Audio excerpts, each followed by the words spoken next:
Hello and welcome to this week's podcast. My granny is Irish, and this week I'm joined by Nick Delehanty, independent presidential hopeful and fabulous commentator on Twitter. So I'm very excited to have Nick on, because Nick was one of these independent candidates who sought the presidential nomination in Ireland.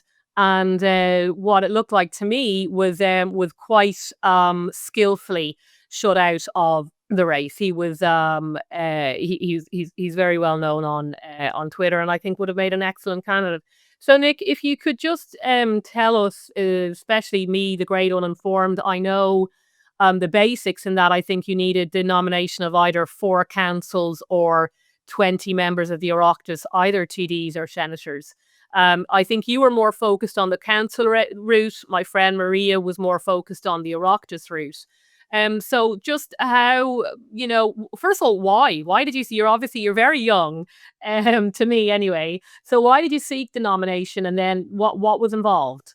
Yeah, so I suppose I decided to get into public life or start running for office about a year or two ago, and I ran in the local elections and the general election and was unsuccessful. I probably tried to get in too quickly, but then I'd made this commitment, and I saw on the horizon was the presidential election, and in order to run for the presidency in Ireland, you must be 35 years old.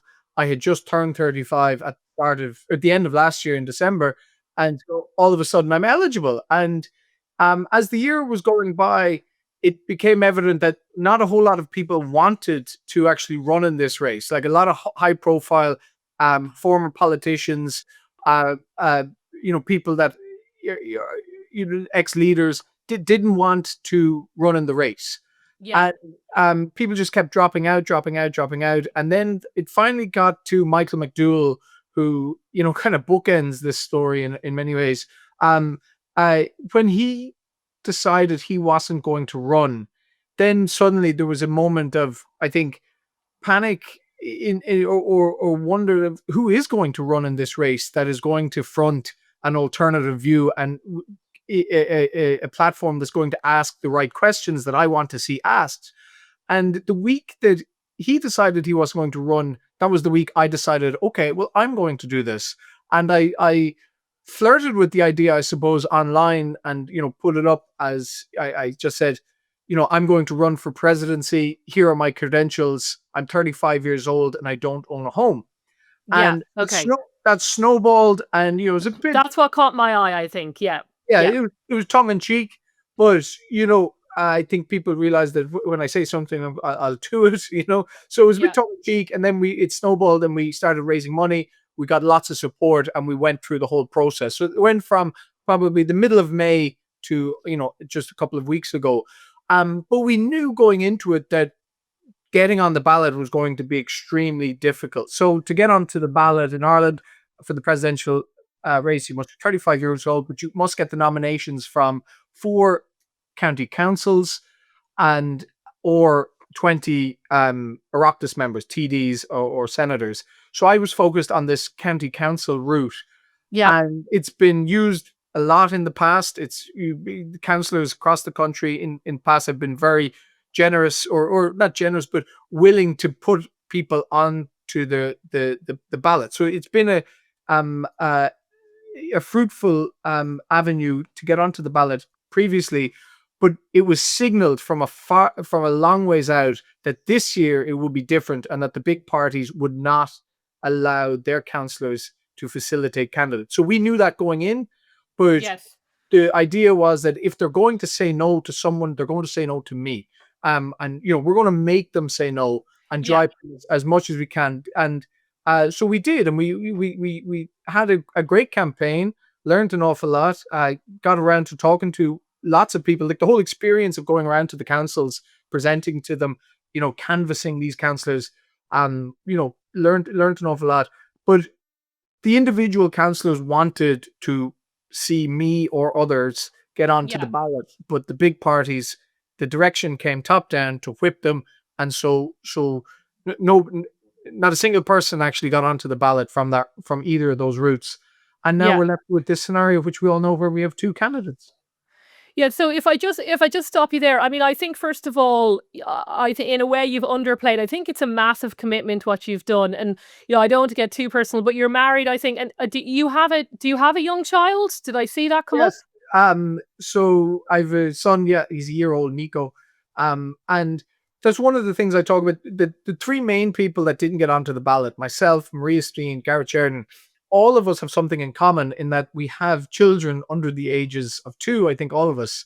And Maria's is 4, but okay, sorry, yeah, four toddlers. Let's put it that way, toddlers. yeah, Um, and it would have been lovely to have a yes, toddler or young family in the org. absolutely, I think yeah. that was the common theme that we had, and we're trying to build on, and now we No, don't have. I think it tells in a way though, as you say, it says a lot, okay? Because I don't know what your housing situation is now, but you wanted to run because as somebody under the age of 40, with a very young family, you've been shut out of the housing market, and then you were shut out from the presidential race. And you might think, well, there's no link between the two, but I don't think it's any coincidence that again, without being sort of personal, but obviously the two candidates that we have, Catherine Connolly and Heather Humphreys, they're older. They're.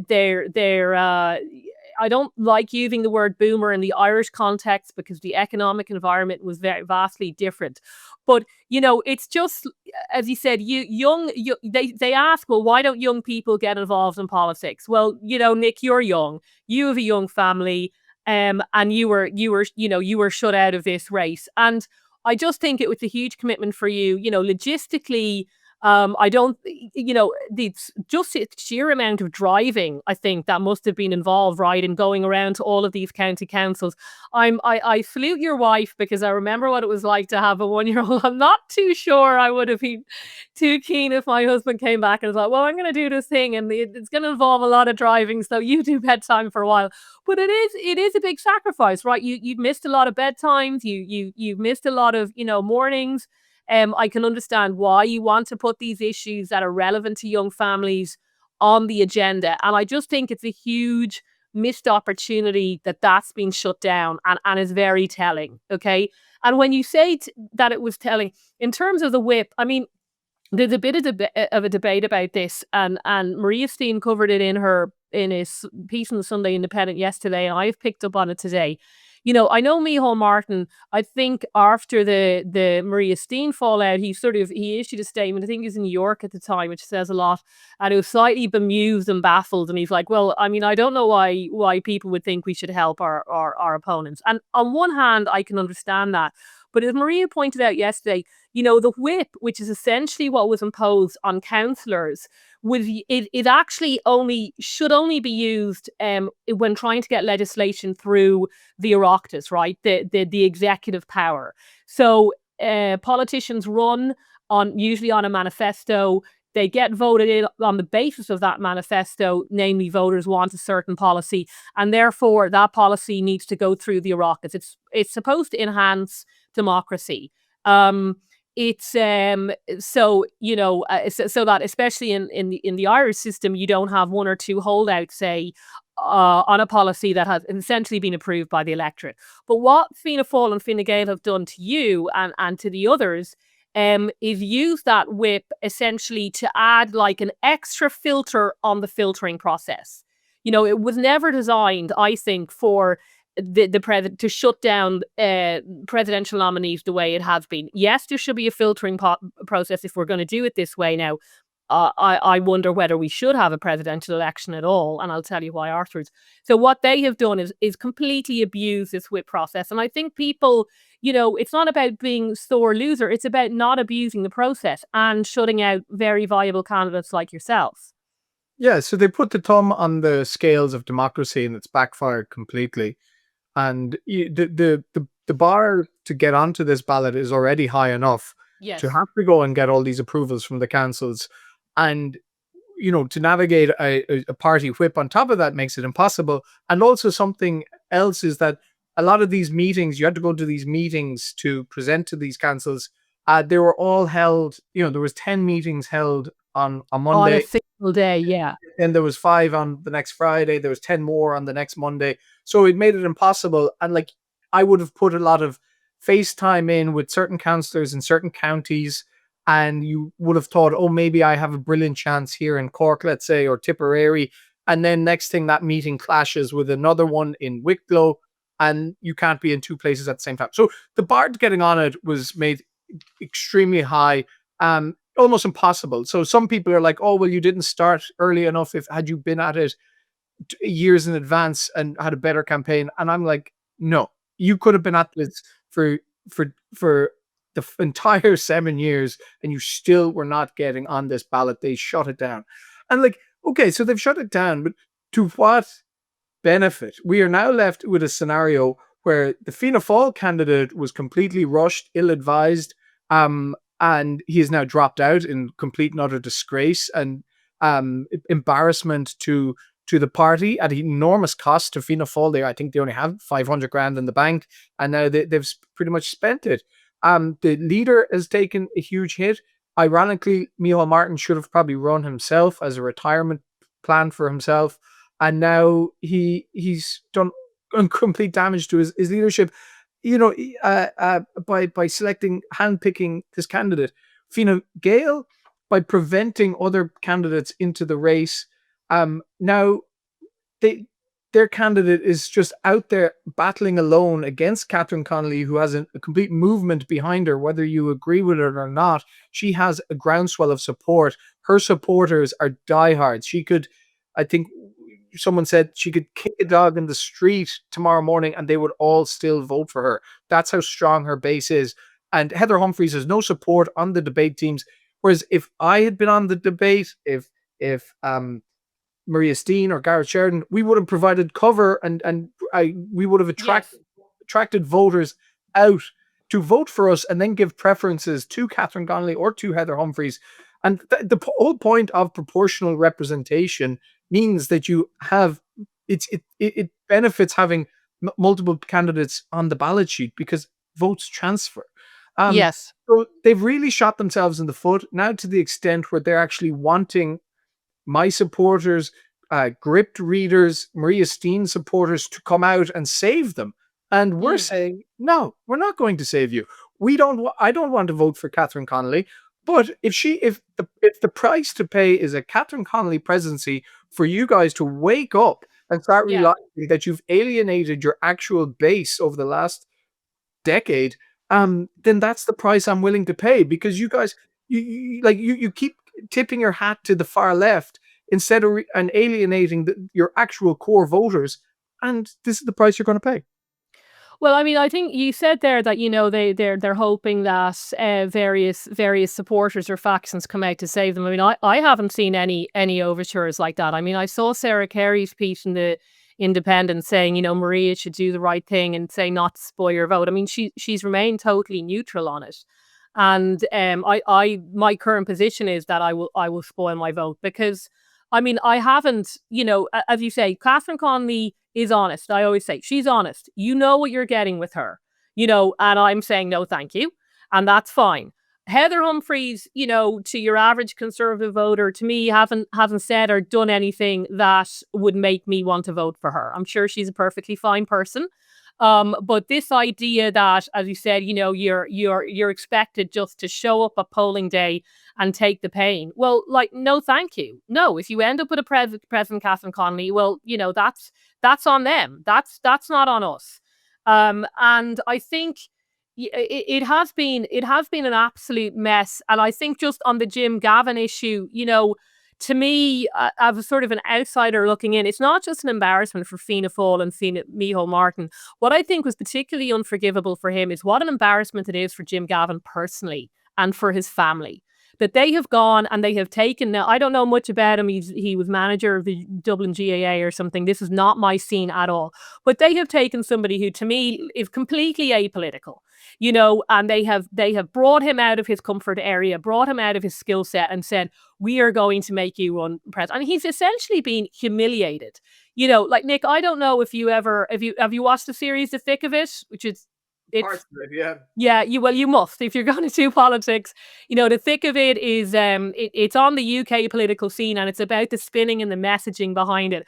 But I always like to think of, what Malcolm Tucker would be like when he was in the room, when the rental thing comes up, it's like, so it comes up, Jim, actually, Jim is overpaid £3,000 and owes this renter 3 grand. So, Malcolm says, okay, we'll just fix that. That's fixable. Just pay him the 3 grand. Who are you renting to? Oh, a journalist. Yeah, yeah. You're like, how? A journalist is some person who writes on Substack. No, a journalist for the Sunday World.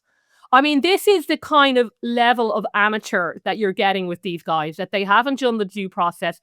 They haven't, people say, oh, it was 16 years ago. Look, this stuff is basic. And they've essentially taken, as I said, Jim Gavin and his family, plopped him in the middle of the public sphere. And he's lasted what? A week?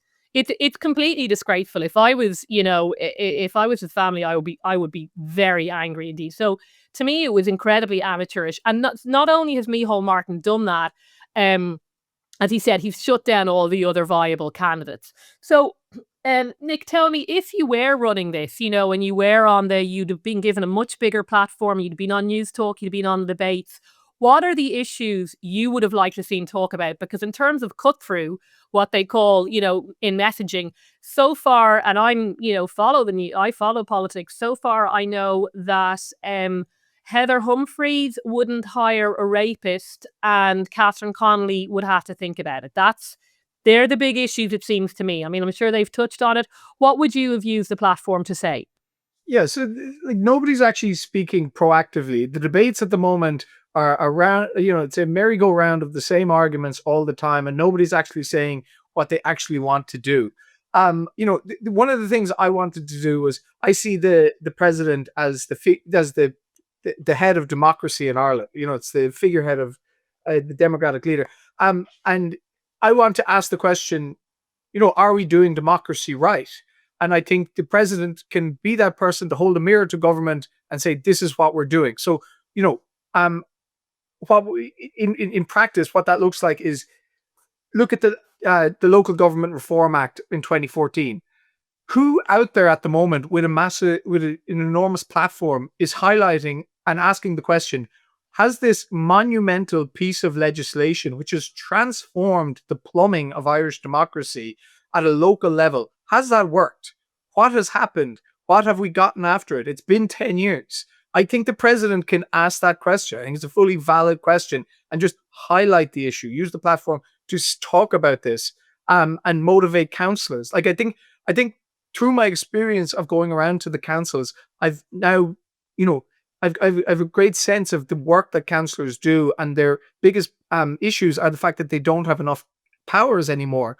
And I think the president can be, councillor in chief in many ways, because the president doesn't have any executive powers either, and can highlight these issues. Like, so I was hoping to be, not be, I don't want our next president to be someone who's talking about international relations all day long. I want them, for the first part of the term anyway, to be very much internally focused on what's going on in Ireland. Like, I always said, like, I want the government of Ireland to succeed, but that doesn't mean Fianna Fáil, Fine Gael, or whatever coalition. It's, the success of the government should be measured by the fortunes of the Irish people. And I want to take that approach. It is apolitical. It's above party politics, but it is still furthering, like, asking these questions, like, what are we doing that could be better?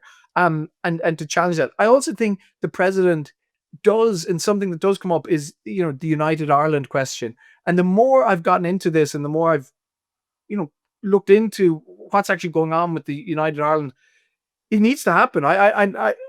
Just over the last 6 or 7 months, I've convinced myself that we need to get along with this argument. There's no appetite at all with the parties at the moment to further this, but it needs to happen, because when you look at what's going on in the UK, digital IDs, reform, we share a common travel area.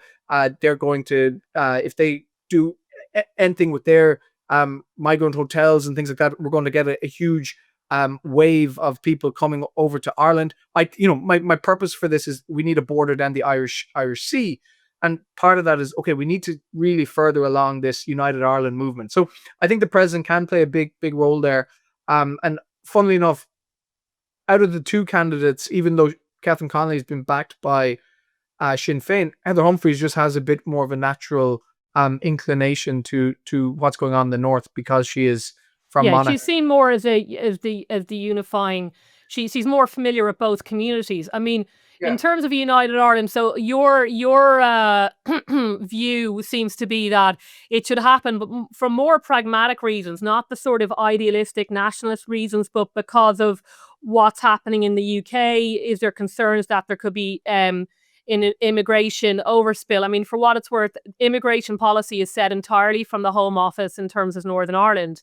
And I think immigration has been an issue that's actually been largely ignored as to what the benefit of United Ireland would be, particularly if you're in the loyalist community. I mean, if aside from the symbolism and things like that, if the loyalists, if your idea of diversity is the Catholic children across the street making your communion, you're in for a big shock, because the diversity down Kent Way, or up in Rotherham, that's a whole other ballroom. That's a whole other ball game. So if I was there, I'd be like, well, to me, it's which government is going to screw me over more on immigration.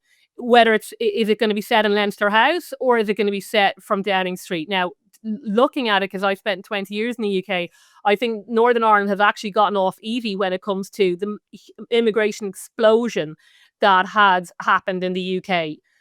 Whether that would, whether or not that would change if you're governed from Leinster House, it's definitely an important question, and I think you're the only one who has raised it when it comes to the issue of United Ireland, because that kind of debate, I think, obviously the more idealistic arguments will play a part, but people are pragmatic as well. I mean, who's picking up the bill for the NHS? You're entitled to use all the hospitals free of charge and the pensions bill. Now, my understanding is Sinn Féin are like, oh, well, the UK will just cover that. Well, that's their pension bills and NHS bills alone would be huge. So that would all need to be that would all need to be ironed out. Look, it's obviously an enormous topic, but my point is really that we're not serious about it. Because it's such a big topic. Fianna Fáil, Fine Gael don't want it. Our government parties don't want it. Even myself, before the last maybe 6 months, I was like, yeah, okay, maybe. But as you get into it, you realize that no, this is really important. We need to control the border. That's my primary reason for promoting this. But in order to get a border down the Irish Sea, there needs to be more cooperation between North and South.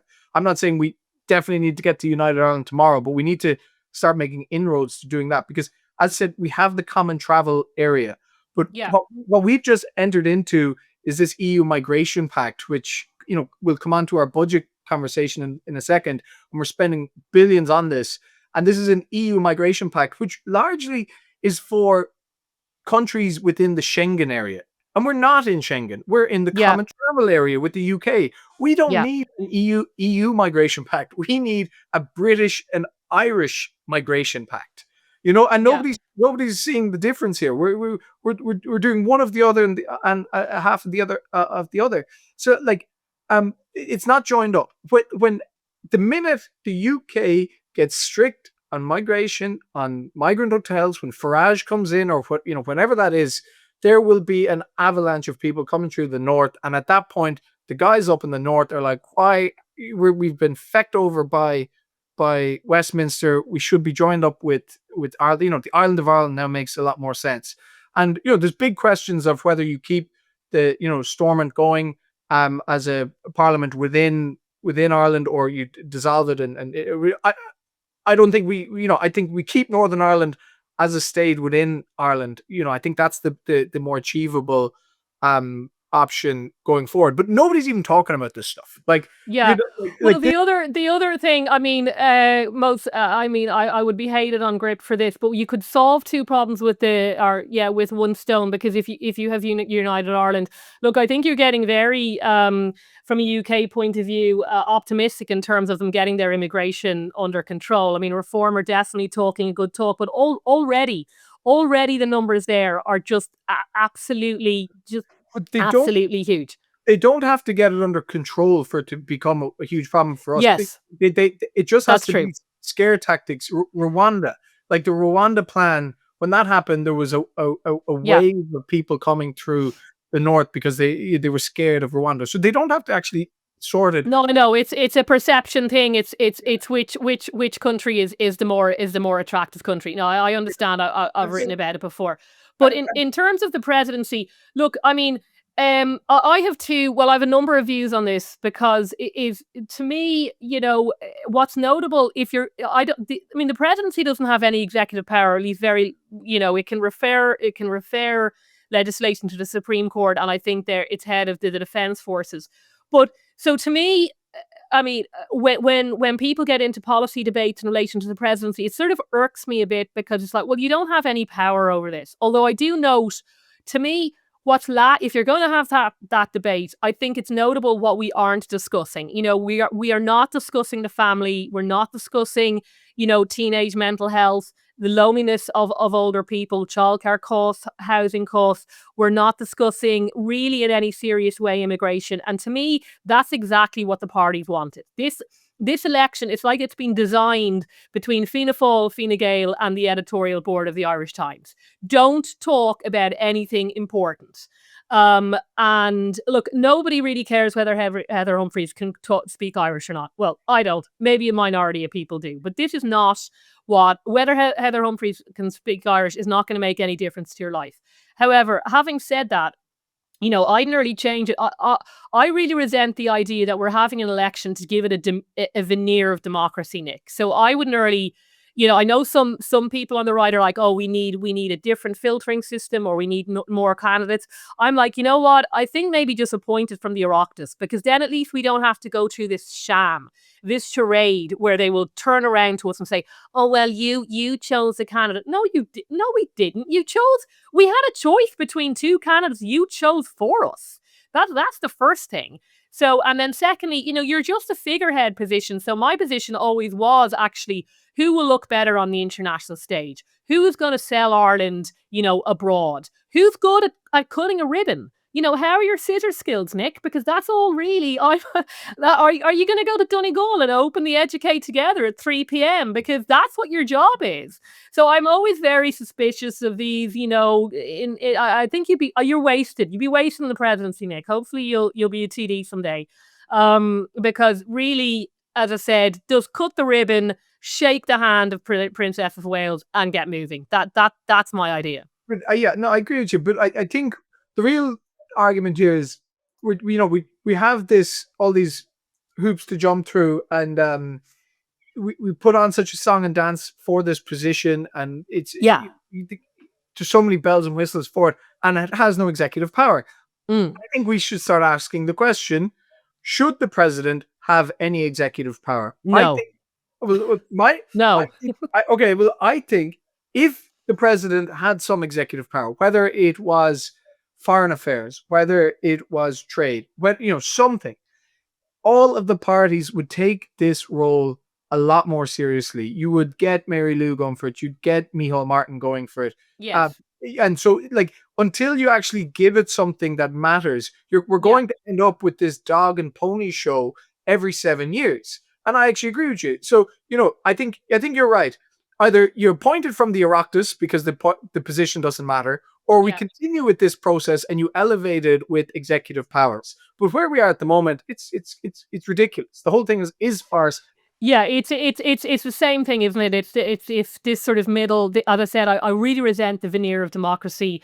Although my other solution, which people will hate me for, is you can have your United Ireland, but then we should rejoin the Commonwealth to keep the loyalists, unionists happy. They remain their symbolism, and then we can basically sort of adopt the Princess of Wales, and she can, she's head of the Irish Guards. And if we're not getting Maria with the handbag, I'll take Kate and we can roll her out and she can shake the hands and all the rest of it. So, I honestly, anything is better than what we have now. Readers hate me, but that it makes sense. No, you're right. It should either have executive power and be a serious position, or just appointed to the Oireachtas. Very few countries have this system. Obviously none of the Commonwealths do. The United States, the president is also the head of state. And I think most other countries, the president is appointed from the executive body. I think that's France. I think that's Israel. I know very few other countries where this kind of veneer, this sham of election takes place, where people can then say, oh, well, we chose your president. Well, you didn't really. Like the Irish presidency was, designed by Dev, Yeah. basically as a retirement home for himself. And Hall didn't take the hint. He didn't. Yes. Yeah.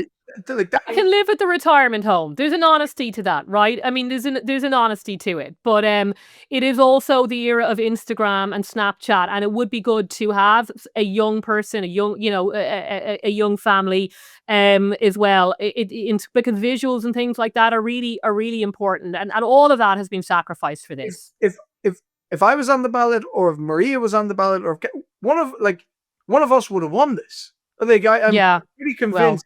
And it's not that it's because of the lack of options, or it's because we would have just, every debate would have been combat. It would have been, here are our ideas that are never talked about properly in the usual discourse, and people would have loved it. There's a reason why Gript readers membership is going up. There's a reason why people are flocking to social media to tune in, because they're not hearing anything on News Talk or RTE that is just anyway controversial. Look, it's completely controlled. As I said, it is the dream election for the editorial board of the Irish Times and Fianna Fáil and Fine Gael. And I mean, I do find it somewhat ironic, though, Nick, that. And I am good friends with Maria. I should say that now. But I have never seen the mainstream media in such mourning over the fact Maria didn't get on the ballot. I'm like, because they're not so, they haven't been so kind to her over the years. And I'm like, that is interesting, because they just know this is just a 2-week boring snooze fest. So they're just gutted over it. But they would have absolutely pummeled myself, Maria, or Garrison. We would have been out there taking all the shots and arrows. Instead of Jim Gavin. We would have been the main points of target, and we could have been the end of us. Who knows what would have happened. I think it's a huge look, I think it's a big it's admirable that you put yourself out there, for sure. Maria's stock is at an all-time high now, and she only, realistically, she probably only did 2 or 3 press conferences. But Nick, I think conservatives, I think people should be careful in that. I wrote before, the media love conservatives that you cannot vote for. So I don't know if you've ever noticed, when Republican presidents drop dead, the left-wing media love them. Oh, this is John McCain, the president we never had. You never said that when he was running for election. So if you're a conservative that nobody can actually vote for, it's the gloves are off. I mean, it's please, can I speak to you? If people can vote for you, or you're using your platform to talk about things they don't want you to talk about, like immigration or the family or whatever, then your phone goes quiet, or worse, they will come for you like a bunch of rockfighters. So I will just, I'll just put that out there. But you are on Twitter, and you do have your own platform. And I did notice yesterday, on the Sunday, an issue that I think we do agree on. You were commenting on, in fairness, it was a Sunday Business Post article, I think, exposing the absolute racket that is this return bottle scheme. I mean, I assume most readers or watchers know what this is, but you can explain it for me. Well, yeah. So the return scheme exists across Europe, so it's not just novel to Ireland. So it's important to. Oh, okay. You didn't have to do it in the UK. That much I know. Yeah, okay, well, it's in Germany and other countries. So, but it's the structure of this. So you can argue that this does nothing for recycling or climate change or anything. It's all just virtue signaling. We have the green bin anyway. Why did we need to set up this new scheme where we only bring back these plastic bottles? But like there's plastic everywhere. There's plastic on fruit. We're not recycling that. So that's my issue. It's only one type of plastic, and we've gone to such a extent to do this. And this is a Green Party, Eamon Ryan initiative. Okay, and so the way it worked is, and most people don't realize this, that it's a private company, a company limited by guarantee. So there's no profits in the company as such, but it's a private company that is controlled and run by basically industry, by people from Heineken or bottling and things like that, and most people on the board are ex bankers and things like that. And they got the contract. It's always theirs. It's the return company. And the way the model works is that for every bottle that's put on a shelf, Coca-Cola pays that company 1 cent for every single bottle. So last year they got 17 million from that source of income. But then you go to the shop and you have to pay a 20-cent tax on the bottle, and then you keep the bottle in the big bag in your kitchen. It's 15 cents. I know, but there's 15 and 25, so I just average it. 25 is a lot. That's for the big ones. Yeah. So I just say 20. Those bottles are annoying. They're in my kitchen. I'm looking at them. They're falling everywhere. What the hell? Like, who's bringing them back? And then you go to bring them back. The machine is broken, or there's a big long queue, and you eventually get your 20 cent back. Over 1.5 billion bottles, I think, are sold in Ireland every year. And so 1.5 billion times 20 cent, is hundreds of millions. And so for every bottle that is not brought back, that company keeps that 20 cent. So last year, about 50 million euros worth of bottles were not returned. And that company just keeps the money.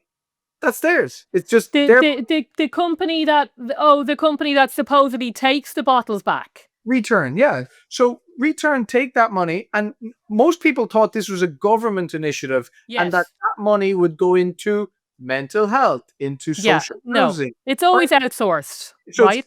It's outsourced into this company, and that money is going to sit on their balance sheet, and they've got maybe 40 or 50 people working in the company.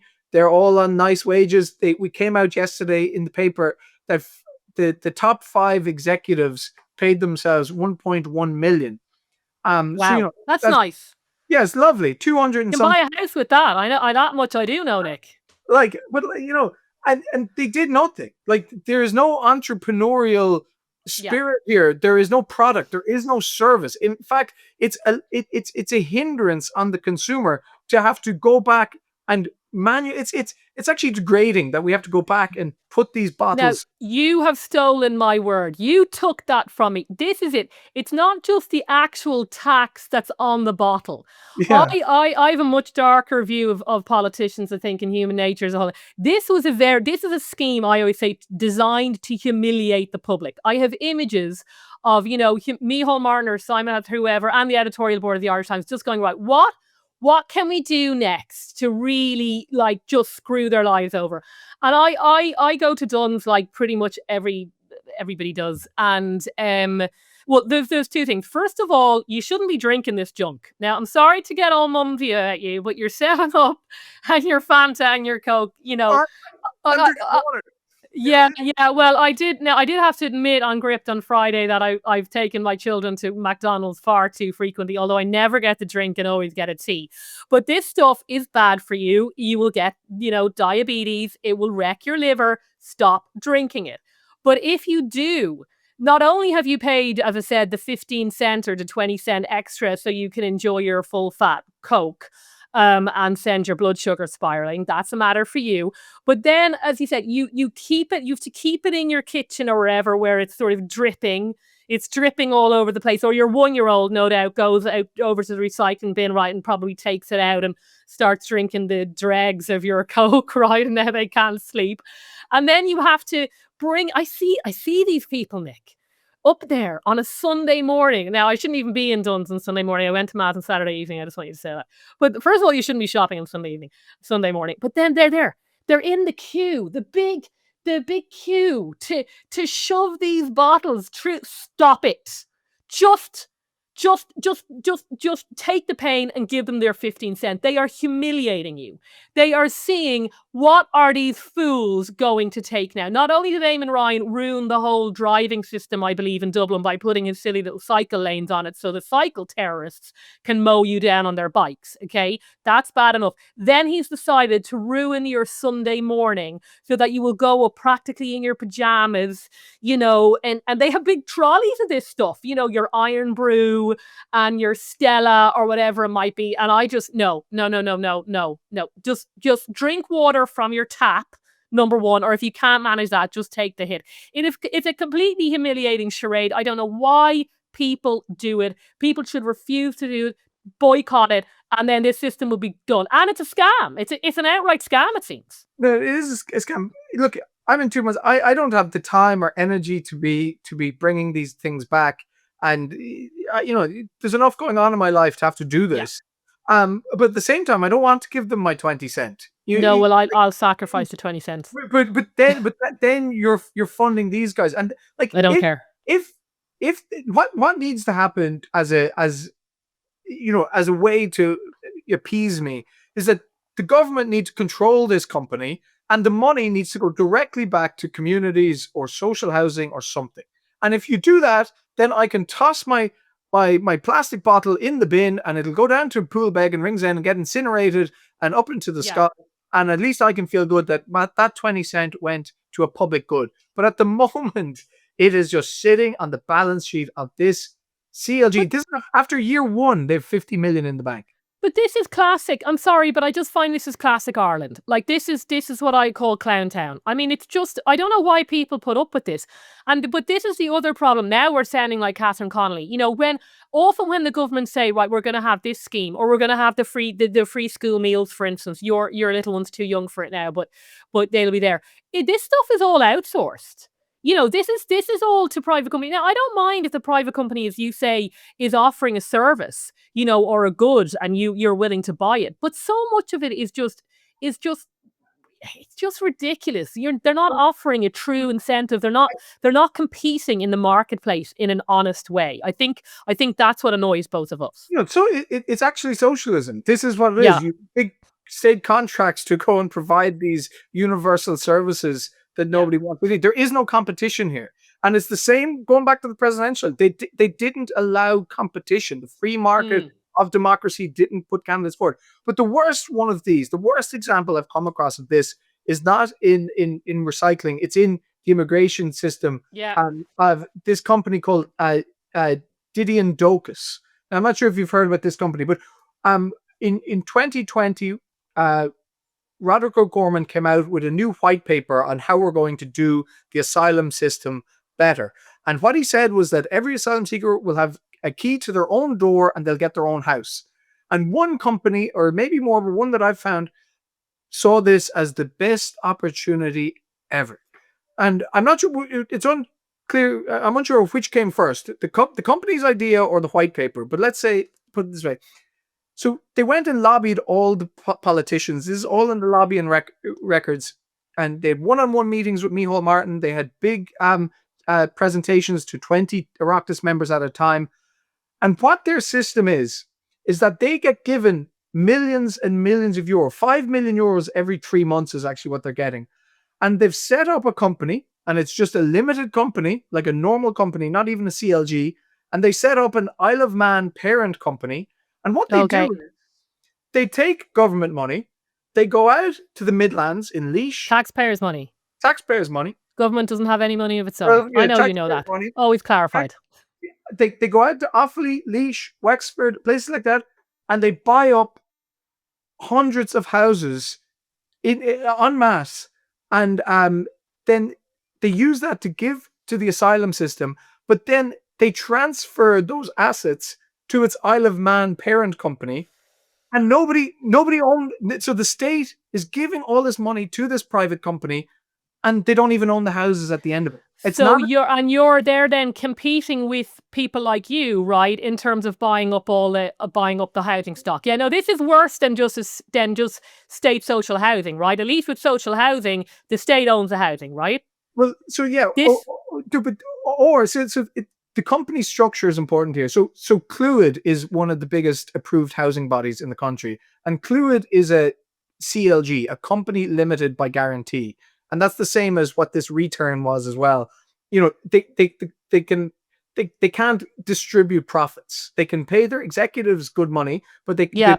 the profits stay within the company, even if it's not within control of the government. But this company is not an approved housing body. It's not an approved charity. It is a limited company, which means it does distribute profits. It so in previous life, I was a corporate solicitor. We set up these structures. And when I see these structures in the asylum system, I go ballistic because Yeah. these are the most tax aggressive structures that exist. And Ireland is at home for these. And I have no problem with it when it's, you know, companies setting up structures to buy shares in Apple or whatever and limit their tax exposure. That's fine. But when it comes to sourcing housing at the Yes. cost of the taxpayer, Yeah. this is I actually think this is one of the biggest scandals I've ever come across, and nobody in government seems to understand it. Yeah, because how well they don't care. I mean, housing. This is what people say in terms of immigration. Well, it isn't. It isn't. It's not because immigration is high that we have a housing problem. It's because we haven't built enough houses, and I'm sure that is true. But housing is a limited resource, right? Because land is a limited resource, especially in Ireland. Now you can do high density housing, but whatever way you cut it, it's still a limited resource. So the idea that there is a company out there essentially competing with families like you in terms of buying up housing stock, and then they've done it in such a way that it ends up in through an Isle of Man company is just outrageous. No, no, completely outrageous. But like they've just been led away with this, all under the guise of immigration. Nobody wants to call this out because then you're anti-immigrant, or Yeah. nobody wants to call out the return scheme. Oh, because you're climate change Yes. denier. You're like, no, you're idiots. Like you just because you have these virtuous ideologies and you want to strike, don't let yourself get manipulated in the process. They're so blind to it. Well, Nick, I think this is in fairness to I always look. I think the messaging is obviously really important, and I think unfortunately in Ireland, the media is still very closed. It's still very conformist.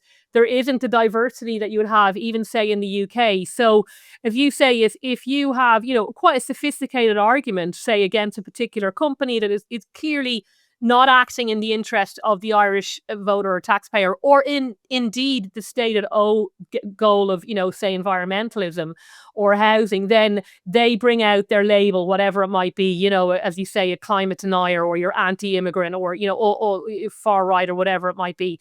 And they're just, this is the problem with the lack of diversity, I think, in Irish media. It probably impacted in how we ended up with the presidential nominations or nominees that we had.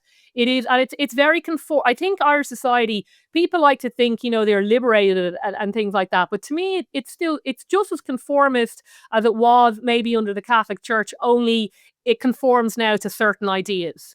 And if you divert from that, and they're broadly, you can use the term woke, but maybe that's a bit lazy on my behalf. If you diverge from that, they can make your life very, very difficult. Because the thing is, Nick, you and I and other people who work in the media, actually, we're unusual in that most people just want the quiet life, right? They just want to go to work and spend time with their families. And I think that's admirable. But therefore, you can use those languages and names against them very, very easily, because no one really wants to be called those kind of things. But yet, they're just used all the time just to shut down legitimate debate. I find it very frustrating. But people, once as people start to realize the cost of having a family, Mm, all I want to do is have a family and have a nice life. And then, but yeah, then the government and policy is just getting in my way all the time. I've set up a yes, small business, and I'm in my third year of business, and I think the minimum wage is now, I think in the last 4 or 5 years, minimum wage has increased by almost 30%. And people yeah, talk about the cost of living. It's the cost of government. like people talk about if you're going to call out the cost of living, but you're pro carbon taxes, then you Yeah. don't actually have anything to talk about, because all costs depend on energy. That is the number. It's the fundamental thing. If a society or country has a high cost of energy, then it has a high cost of life. Yeah. And we've limited again. It comes back to Eamon Ryan and the the vandalism that the Green Party has done to Irish society. It just goes With a very small base, right? I mean, from their point of view, incredibly effective. They've a tiny voting base. I mean, this is why I have my issues with PR, Nick. Because it really you can end up with these policies that aren't a reflection of what the general public want. And yeah, they'll make noises towards, say, environmentalism or climate change, but when they're asked to pay for it, things are different. I mean, I just call the carbon tax, it's just the punishment tax, Nick. Like, how very dare you exist and drive a car and want to buy stuff. It's a put. That's what it is. it is the reason why things are so expensive and will continue to Yep. be. And everything is chasing itself upwards. Minimum wage needs to go up, but then everything just is chasing upwards. We're like, Yeah. I've been saying this for a while. €5 Americanos are coming. €10 pints are coming. €10 pints already exist in Temple Bar. And, where does it end? We're just going to keep doing this. But once we have abundant energy, you lower the costs, we can start doing this. But the government, like, I'm still analyzing last week's budget. Yeah. Every government department and every state board got almost a 5 to 10% increase in funding, because they're just making the state bigger and bigger and bigger. This is where all the money is going. The budget used to be, total spend in 2017 was 70 billion. Now we're up to almost 120 billion. Like, And that's it's for a small country, right? for a And but yeah. nobody else is feeling better off. So why aren't we? I just don't get how the And same. are your services are improving? Do you feel like the Exactly. services you get from the state improving? Like, not necessarily. And I just one word in terms of the tax and spend sort of circle is that I think socialists are very clever in that they make themselves out to be the kind people, and like most people are happy to pay a certain level of tax, right? They're happy to have schools and hospitals, and they're happy to have a social welfare net. But when you feel like you're being punished for working, or punished for as you say, wanting a high life, it's not just money is just a substitute for your time, Nick. So when they're taking your money from you in the form of tax, and it's never consensual. They do this in the UK, by the way. We're just going to ask people to the people with the broadest shoulders to pay a little more. We're just going to ask you. No, you're not asked. It's a demand. If they ask you and you say, actually, no, I don't quite fancy paying that extra amount in tax, but I'll pay this amount of tax. It's not a negotiation. Then you get a knock on the door from the revenue. That's called tax evasion. So it's all done through coercion. They skim off your time, your energy, and they say, no, we are better dealing with your money than you are. And as I said, all I can say is it is time. It is time away from your child. It is time away from your family. It is literally your life energy. And I think that's what makes me, that along with the Philly bottle situation, really, it really annoys me. And people should stay focused on that. But I do want to say at the end, speaking of time, because we're recording on Monday, October the 13th, and after 2 years of very, very bad news, people who have got their life back, well, a different life to the one they would have had on October the 6th, 2023, are the 20 living hostages who have been released, I'm told, from Hamas, and at least all of them are, at least, so I think 7 are in Israel, and as we speak, the rest have been handed over to the Red Cross.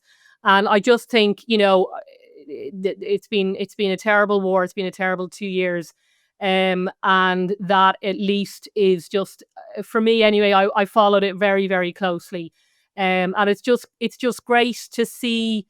It's great to see 20 people, all men, released from what must have been just horrific conditions. I know one was a father of 2 girls, But the recovery time, will take.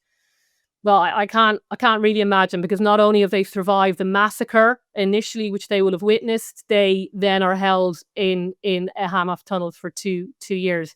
I think it's an incredible achievement by President Trump. Not a lot of people thought he could have gotten this done two weeks ago. I'm a little bit more cautious in terms of what will happen going forward, but to get at the very least a ceasefire, he calls it a peace deal. I think it's more of a ceasefire and a hostage deal, is an incredible achievement by Trump. What do you think of his achievements so far? Yeah, like it's brilliant. I hope it's over. I hope the hostage swaps go as planned, and that's the end of it. Again, it's not something I've focused on a whole lot over the last 2 years, because it's literally the most complicated issue in the world, and has been for over 100 years. And every weekend I have to see and put up with all the demonstrations that are going on in Ireland, all the time within council chambers, never mind the doll that has been taken up with this. Wow.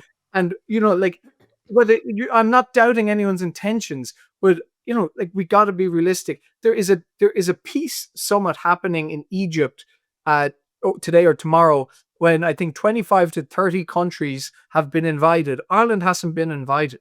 Okay, nobody's paying attention to what we're saying on this realistically, and yet it consumes so much time. And I'm not saying the people are wrong with their intentions. I get that, and it is terrible. All wars are terrible, but we got to be realistic in what we're focusing on with our time. Nobody's talking about Sudan. Like, there's a genocide in Sudan, or Nigeria, or Yemen, where the famine was terrible. Look, I think I'm definitely less generous than you are, and certainly in terms of the politicians. I can understand. I've written a piece today in Substack. I can understand the ordinary person. When you're looking at those images coming out of Gaza, you couldn't. War is hell. I mean, that is a phrase for a reason. But I think, all Micheál Martin and Simon Harris have achieved is closing the Israeli embassy and really stirring some anti-Semitism in Ireland. Some of the protests are motivated from a general sense of compassion and humanity that I would accept. And as you say, you should be slow to impute motive. But there definitely is, and in Ireland, and certainly in the UK, an Islamic extremist-driven anti-Semitism. And I look at Israel now, and I think they are hopefully well positioned to survive that. Not the individual families who have lost, children and wives in really horrific circumstances. There was a young man who, I think on Friday night, committed suicide because he was shot at the festival, and his girlfriend was lying underneath him, and they shot her dead at close range, and he survived that, but then he went on to take his life. So the trauma for those individuals is real. I think the state of Israel will survive this, but I'm deeply concerned as to Europe and the United Kingdom. Maybe not Ireland as much, because the level of Islamic extremism isn't here. But, in France, you have priests beheaded in churches. In the UK, you have, Labour MPs now openly calling, Israel an apartheid state. A number of councils are essentially run by Islamic extremists. They've had a long-running, rape scandal there that has been covered up, all by I would say, Muslim Pakistani rape gangs. And this is. Europe is at a very dangerous position now in terms of Islamic extremism, and I'm not sure. I'm deeply concerned as to whether or not they have it in them to try and get a hold of it, because the fact that it's so openly flaunted now is a huge problem. And as you say, if the UK did get tough in terms of immigration, then there can be overspill down into the Republic. But we will have to see. We'll have to see where it goes long term. As you say, Ireland was not invited to this peace deal because they essentially had zero influence over it. They did make the situation very, inhospitable, I would say, for the few number of Jews that actually do live in Ireland. I doubt there are that many. But we've had so many protests. Like last week, I was stuck in traffic for probably 4 to 5 hours because a bunch of Trinity protesters yeah, closed the tunnel, and yeah, I was very annoyed at that because I have we've drivers like I have people in buses going around the place, and we're caught in this traffic. It affects business, it affects people's lives. yes. You close the tunnel, you're not getting me on your side. They actually went up the following week and they got pepper sprayed, but to try and close national infrastructure. It's very dangerous. But the point is, where these people will not be happy with this ceasefire. They're addicted to protesting and having a cause.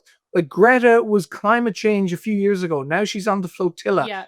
What will it be next? Will these people actually convert to a different ideology? Is that the end game for this? So I just worry about that. Like where they've got so much energy, it has now stopped. I don't see them celebrating. Like they're not, in hanging out of cars, going down the street, waving flags, saying it's over. For them, it's like, no, want this to keep going. Yeah, well, I mean, I think that's true because Nick, people, it's to me, it's a strain, as I said, of Islamic extremism, particularly present in the UK, France, and other parts of Europe, and it's been married with this left-wing extremism. And the thing that they have in common, the only thing they have in common, in fact, is their hatred for Western civilization. That this is a real threat. It shouldn't be underestimated. I think people in Ireland need to wake up to that. This is they if democracy doesn't serve their ends, then they have issues with democracy. And the fact that, as you say, they don't, I tweeted, I think, over the weekend, I didn't hear anything from Ruth Coppinger saying, I'm glad this ceasefire is it. I'm glad there's a peace deal. I'm glad the bombs aren't falling anymore. Surely that's a good thing. Everybody, if you cannot be happy about the fact that the war has ended, we hope permanently, and that the hostages have come home, then you need to take a long, hard look at yourself in the mirror, and ask what are your real motives. But look, it's a great day for them. It's a great day for their families. Nick, it's been great having you on the podcast, and I hope that we will have you again. You were a great loss to the election, but no doubt we'll be seeing you in the future, hopefully in lots of different platforms. But thank you very much for coming on to this podcast, and we will definitely chat again. Thanks for having me. Thanks, Nick. Bye.